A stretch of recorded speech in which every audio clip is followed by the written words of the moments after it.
Uma ótima tarde por 1 minuto, viu, Rita? Uma ótima tarde, seja bem-vinda ao Money News, minha cara. Sempre um prazer bater um papo contigo. Declarações de Donald Trump sobre transição de regime no Irã, possível alívio de sanções. Tá tudo mudando o ritmo de mercados nesta manhã. Todo mundo no ritmo de compras, Brasil subindo bem, Estados Unidos subindo bem, Europa disparando. Todo mundo está tentando calibrar o risco geopolítico agora com todas as informações que recebemos durante a última noite. O mercado financeiro está reagindo a essa mudança de tom. Qual que é a tua avaliação sobre esse otimismo exacerbado desta quarta-feira? Pois é, Gabriel, acho que você falou a palavra certa, é exacerbado.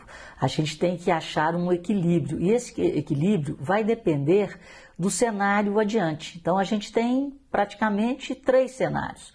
Qual que é o melhor cenário? O cessar-fogo vira acordo de paz. Então, eu acho que hoje o mundo, essa vontade que a gente tem de retomar uma certa tranquilidade global, nós estamos precificando um acordo de paz que ainda é um cessar-fogo.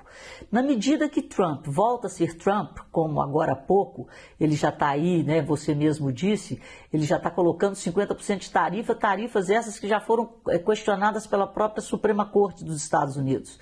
Então o Trump, ele está ali assentado na cadeira de presidente da maior economia do mundo e fazendo negócios, ameaças. Eu acho que ele saiu um pouco, ele está meio fora da curva, no sentido de querer colocar o mundo na visão dele, do jeito que deveria ser, sob ameaças. Então ele está truculento demais.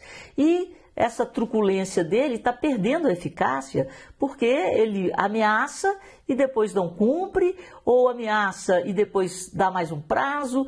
Então o Trump ele está meio que se enrolando nesse poder que ele tem por ser o presidente dos Estados Unidos. Bom, então vamos ao raciocínio. Melhor cenário. O acordo de paz é feito, e as coisas acontecem, e nós vamos poder fazer as contas de por quanto tempo o petróleo vai ficar mais pressionado, o preço do barril, em função do que aconteceu, que nós não sabemos ainda a magnitude da destruição e a capacidade de recuperação de produção de petróleo dos países do Oriente Médio. E temos que ver também essa confusão aí que o Irã está querendo cobrar, um pedágio para que os petroleiros passem por Hormuz, que eu acho que isso também não deve vingar. Então tem muita coisa ainda, são vários pontos que têm que ser acertados. E se ele cobrar esse pedágio, nós vamos ter 2 milhões, o que foi dito ontem, que seriam 2 milhões de dólares por navio. Então as coisas têm que serem precificadas de acordo com o cenário. Então, a primeira precificação em caso de acordo de paz, ok. Qual é o tempo para a retomada da produção de petróleo nos níveis que nós tínhamos antes, a oferta nos níveis que tínhamos antes do conflito. Segundo cenário, esse acordo de paz demora e os ruídos vão surgir, como esse de hoje. O Trump já querendo impor 50% de tarifa nos países que venderem armas para o Irã. Então o Trump quer fazer um acordo com o país, mas ele quer mandar no país. Então fica difícil que esse acordo seja feito de uma forma rápida e tranquila. Então pode haver uma demora nesse acordo e ruídos durante a costura desse acordo. E esses ruídos com certeza serão precificados e a demora para a gente perceber a volta da normalidade pode ser maior do que se efetivamente tivermos um acordo de paz sendo selado nos próximos dias. E o pior cenário é que o cessar-fogo seja interrompido e nós temos aí correndo por fora Israel, que não quer ceder e faz parte dos pontos do Irã que a guerra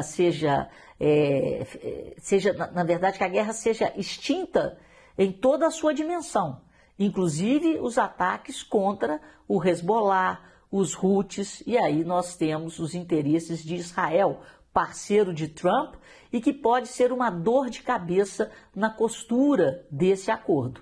Então, o cenário ainda não está definido e nós podemos sim sair de um cessar-fogo para uma retomada dos bombardeios, que é o pior cenário. E aí, de novo, não teríamos como precificar até onde o preço do barril de petróleo pode chegar. No primeiro cenário, é o mais tranquilo, o mais simples, né? O cessar-fogo vira um acordo, enquanto que a produção de petróleo foi afetada no Oriente Médio, 30%, 40%, aí o petróleo é precificado e já tem gente fazendo essa precificação. Bancos de investimentos dão o petróleo daqui até o final do ano. No caso de um cessar-fogo, aí na faixa entre 85 e 90 dólares. Hoje, no melhor momento, o petróleo veio para 90 dólares. Agora que Trump já está começando a abrir a boca de novo e a soltar mensagens nas redes sociais, nós já tivemos uma desaceleração do otimismo nas bolsas, tivemos uma desaceleração na queda do dólar e também nos juros futuros negociados na B3.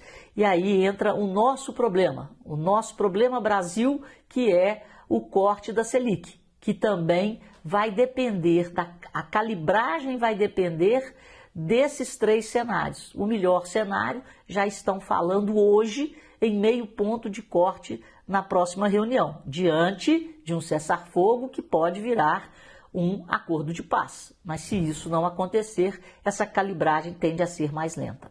É um otimismo frágil, dá pra gente dizer assim, ô Rita? Isso aqui pode mudar em um estalar de dedos. Surge uma notícia lá do Irã de que o acordo pode não sair do papel, virar tudo de volta pro negativo? Ô Gabriel, eu acho que a fragilidade está nesse extremismo, né? Tanto no comportamento de Trump quanto no comportamento do Irã.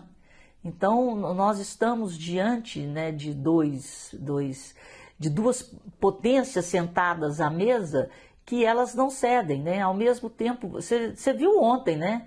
Quando na declaração do cessar-fogo, o Trump falou que ganhou a guerra, o Irã falou que ganhou a guerra, né? Que ele fez o Trump recuar. Então, até para chegar no cessar-fogo, eles não se entenderam. Quer dizer, as declarações foram ao extremo, quer dizer, um querendo falar que foi derrotado pelo outro. Então, é muito difícil, é muito frágil pelas atitudes extremistas, né? Tanto do Irã quanto do presidente americano Donald Trump, que está sendo, né, questionado até pelos seus pares, né, pelos republicanos mais leais a ele, pela força que ele tem usado nas declarações. E quando você vai nesses extremos, fica tudo mais difícil. Lembramos que o Irã nunca havia antes fechado o Estreito de Hormuz, agora descobriu que consegue fazer isso.